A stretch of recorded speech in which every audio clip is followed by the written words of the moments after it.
ሃይሚ ቀለበት ማድረግ አለባት። ትላንትና በጣም የሚያሳዝን ነገር ነበር ሜንሽን ሲደረግልኝ የነበረው። እኔ ይኸውላችሁ ምንም ቢደረግ ምንም አይመስለኝም። እግዚአብሔር ይመስገን። እኔ መስሚያ ይጥጥ ነው። ትክክለኛው መንገድ ነው የተናገርኩም ያለውትም አስተያየት የምሰጥም ትክክለኛውን አስተያየት ነው የምሰጠው። ትላንትና አይቻለሁ ብዙ ልጆች ሜንሽን አርጋችሁኛል። ችግር የለውም ይሁን። የኔ ፎቶ ተዘቀዘቀ የኔ ምናልም ችግር የለውም። እንኳን እኔ ገና ዩቲዩብ ላይ ለመታወቅ ገና ዩቲዩባን ከፍ ለማድረግ የምትጣጣር ሴት ቀርቶ ታዋቂዋን እንኳን ሃይሚን የሌለ ያለ ነበር ትላንትና ስትረገጥ የነበረው ማለት ነው። ችግር የለውም ብቻ እና ለሁሉም እግዚአብሔር አለ። ይሄን ቪዲዮ በደንብ አድርጋችሁ ላይክ አድርጉ። እኔ መናገርን ፈልጌ አይደለም፣ ግን ያው አንዳንድ ነገሮችም ስላሉ እሱንም ተናግሬ ለመውጣት ነው የምፈልገው። ትላንት እንግዲህ ብዙዎቹ ሃይሚን ሲረግጧት ነበረ፣ ሲናገሯት ነበረ። መብታቸው ነው። ማንም ሰው ሚዲያ ላይ እስከመጣ ድረስ መሰደብም ማሽሟጠጥም ማሽጓጠጥም መብት ነው። ለምን አንድ ሰው እኔ ካልተመቸውት እኔ መስደብ መብቱ ነው። ለምን እኔ ሚዲያ ላይ ወጣሁት። ስለዚህ እኔ ምንም አይመስለኝም ብሰደብም የሚባል እኔ ሃይሚን በጣም ነው የምወዳት ታውቃላችሁ። ስለ ሃይሚ መጥፎ ነገር እንኳን ሲወራ ዝም ብዬ ምሰማ ልጅ አይደለሁም።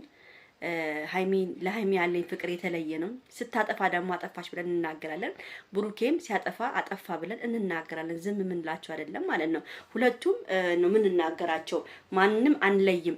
አሁን ትላንትና ብዙ ነገሮች ተፈጥረዋል። ያው ብሩክም ትላንትና ብዙ ነገሮችን ለምኗታል፣ አብረን እንሁን ብሏታል። ብዙ ነገሮችን ያለንን ችግር ካንቺ ጋር አብሬ መፍታት እፈልጋለሁ ብሏታል። ሃይሚ ትላንትና እንግዲህ ያለህን ነገር መጀመሪያ ፍታው፣ አሁንም ነገም ተነጎዳም መጣላታችን ስለማይቀር ያለህን ነገር ከዛች ጋም ያለህን ነገር ፈተ ከኔ ጋራ መሆን ትችላለህ ብለዋለች እንግዲህ ማለት ነው። ስለዚህ ብሩኬ እውነቷን ነው።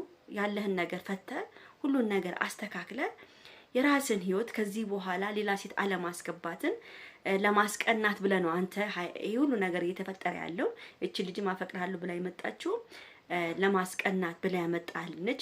አሁንም ነገም ተነጎዳም ሃይሚ እዛ ቤት ከገባች እነዛ ሴቶች ደግሞ መምጣታቸው አይቀርም። ገብቷል? መምጣታቸው አይቀርም። ቤተሰብ ለምን እንደው ታውቃላችሁ? የእነሱን ጸብ ነበር የሚፈልጉት። ያው ሃይሚና ብሩኬ ተጣሉ። ሃይሚ ለብቻዋ ነች፣ ብሩኬ ለብቻው ነው። አሁን ነው ብትሏቸው አይመጡም ሴቶቹ። ለምን ሃይሚና ብሩኬ አንድ ላይ እንዲሆኑ ስለማይፈልጉ ነው ይሁሉ ነገር ማለት ነው።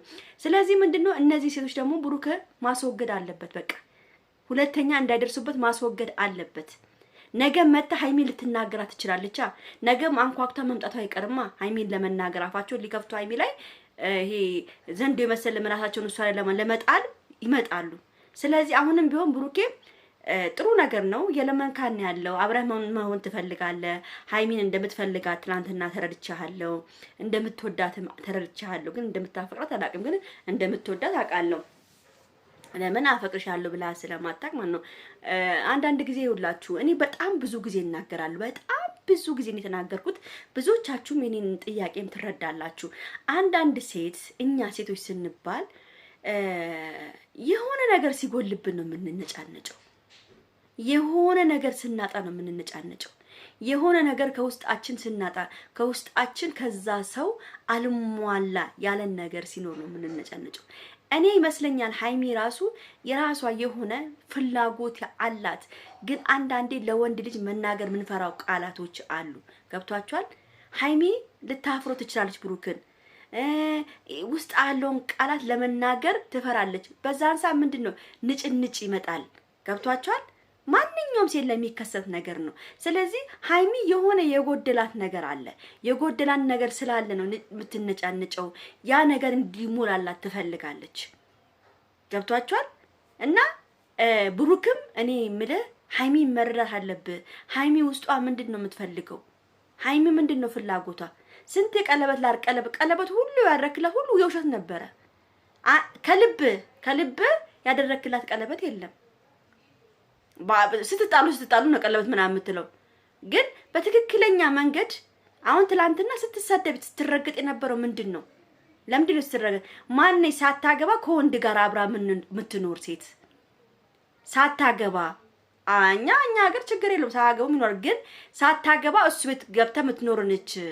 ስነ ስርዓት ቢኖራት ቤተሰብ ቢኖራት ኑሮ እሷ ብሩክ ቤት ገብታ አትኖርም ነበረ ብሎ ነበር ስሟን ሲያጠ በጣም ሲናገሯት የነበሩ ገብቷቸዋል። ስለዚህ ነው ብሩክ የሚንቃት። ስለዚህ ነው ብሩክ ማንኛውም ሴት ቢመጣ መጥቶ ሰድቧትም ተናግሮትም ቢሄድ በቃ ምናምን ብሎ የሚያሳልፈው። ስለዚህ ነው ሃይሚ ቀለበት ማድረግ አለባት። ገብቷቸዋል። ለሃይሚ ፍቅሩን መግለጽ አለበት ብሩክ። የፈለጋችሁትን በሉኝ፣ ስደቡኝ፣ እርገጡኝ፣ ረግጣችሁኛል፣ የፈለጋችሁትን ማለት ትችላላችሁ። ነገም ተነጎዳ የምናገረው ነገር ነው። ሃይሚ መከበር ከፈለገች ብሩክ ሃይሚ እንድትከበር ከፈለገ ቀለበት ይሰርላት፣ ቀለበት ይሰርላት። ትላንትና ስትረገጥ የነበረው በዚህ ምክንያት ነበር። እቺ ባለጌ ቤት ድረስ ገብታ የተቀመጠችው ቀለበት ሳይደረግላት ምንም ሳያረግላት አብራው እየኖረች ነው ያሉት። ሃይሚና ብሩኬ የራሳቸው ክላስ እንደሚኖሩ ያውቃሉ አይደለ? ግን አብረው እየኖሩ ምንም አንነካካም እያሉ ያወራሉ። ይሄ ውሸት ነው እያሉ ነበር። ስለዚህ ምንድነው ቀለበት ቢያደርጉስ ምን ችግር አለው? ቀለበት ማድረጉ ምን አፈቅድሻለሁ ሃይሚ ከዚህ በኋላ የኔ ነሽ ብሎ አሁን ምንም እድሜ ነው። አሁን እኮ ሃይሚ እኮ በቃ እድሜያቸው እኮ ነው። ምንድነው ይስሩ። አብረው እየኖሩ አለ ምን ችግር አለው? ቀለበት ቢደረግ አብረው እየኖሩ ከሆነ ቀለበት ቢደረግ ምን ችግር አለው? የልጅቷ ስምስ ለምን ይጠፋል? በቃ አስቡበት እናንተ አስባችሁበት። ቢያንስ እንኳን ተው ቀለበቱ እንኳን አልችልም አልፈልግም ካልክ እንኳን አፈቅርሻለሁ የሚለውን ነገር እስቲ ያውጣ ከልብ። አፈቅርሻለሁ ሳይላት ወድሻለሁ እያላት አፈቅርሻለሁ እንኳን አንድ ቀን ሳይላት እያሉ ልጅቷ እንደዚህ ለምን ትረገጣለች? ገብቷቻል። ለማንኛውም ይሄን ቪዲዮ ላይክ፣ ሼር፣ ሰብስክራይብ አድርጉ። ወዳችኋለሁ፣ አከብራችኋለሁ። ቻው ቻው።